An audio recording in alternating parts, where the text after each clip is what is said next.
কেবল ইসলামের মতো একটি মহান আদর্শ দ্বারা এই মানুষগুলো উজ্জীবিত ছিলেন বলেই তাদের পক্ষে সম্ভব হয়েছিল এমন কোরবানি।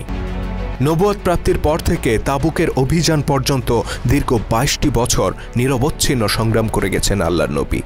প্রথম ১৩ বছর মক্কায় কুরাইশদের সীমাহীন অপমান অত্যাচার সহ্য করেছেন। তায়েফে গিয়ে প্রচণ্ড মারধরের শিকার হয়েছেন। অতঃপর হিজরত করে তিনি মদিনায় আসেন। এরপর একে একে বদর, উহুদ, খন্দক, খায়বার সহ বিরামহীন যুদ্ধ সংগ্রাম করে গেছেন।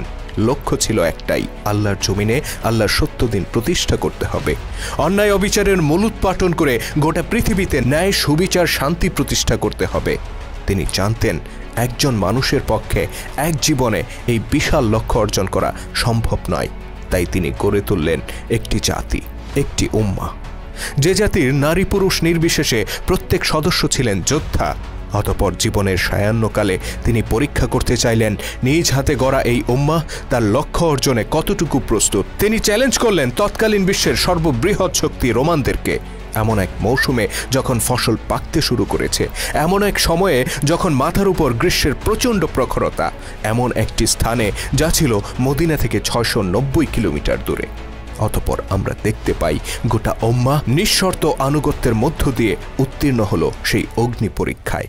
বস্তুত যুদ্ধ নয়, বরং এই পরীক্ষাই ছিল তাবুকের অভিযানের সবচেয়ে বড় তাৎপর্যপূর্ণ দিক। যারা তাবুকের এই তাৎপর্য উপলব্ধি করতে ব্যর্থ, তারা রসুলের গোটা সামরিক জীবনকে মূল্যায়ন করতে ব্যর্থ। তাবুকের এই পরীক্ষার মধ্য দিয়েই তিনি নিশ্চিত হয়েছিলেন দুনিয়াকে নেতৃত্ব দিতে প্রস্তুত তার উম্মাহ। অতঃপর মাত্র ১ বছর পর তিনি ইহলোক ত্যাগ করেন। ততদিনে গোটা জাজিরাতুল আরবে ইসলাম প্রতিষ্ঠিত।